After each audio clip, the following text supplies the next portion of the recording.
Michael, you've developed a 4-stage model for spiritual growth. And I'd love to know more, first of all, how you came up with this, under what circumstances, and then if you can introduce the model to us.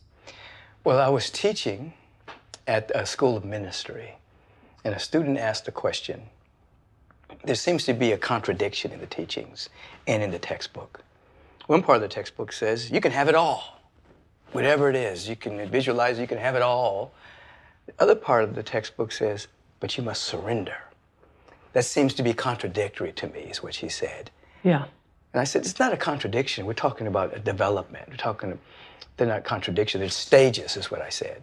So I went to the blackboard and I started writing. The first stage is a stage of being a victim. People, and this is where the majority of people live. They live thinking that something outside of themselves determines their happiness and their joy.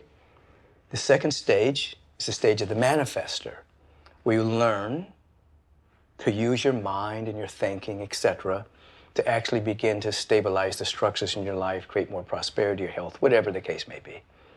The third stage is the stage of surrendering. This is being a vehicle, an opening, a place through which life is happening. The fourth stage is as us, it's who we are.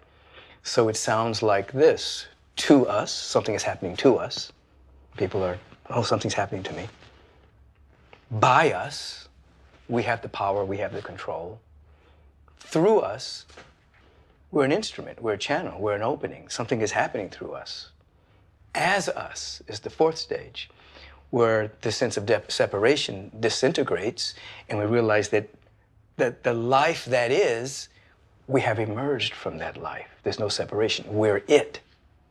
Okay, Michael, I'm going to ask you one of the questions that's been really central to me on the spiritual journey, which is understanding when we give up a sense of being separate. Mm-hmm. That's what we let go of at this third stage. How do we let go of being separate without just becoming like part of the cosmic soup? Mm-hmm. Because we have what I would call our human uniqueness. Yes. You know, you're such a unique, beautiful being that I'm sitting here with, and I know I have this quality, this presence that's unique. How do you understand not being separate, but being unique? Yeah, I love that question.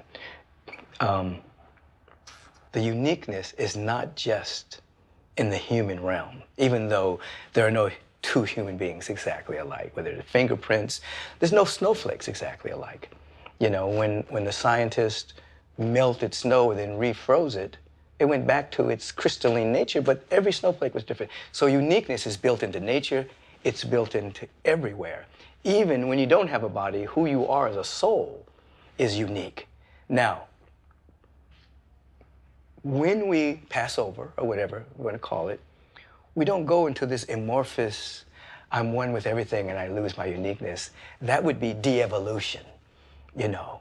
Evolution is creating more ways to express the infinite. The presence is infinite. Now, the surface mind cannot even comprehend what infinite even means. You know, we can say infinite, but something that's infinite, it's no beginning, no ending.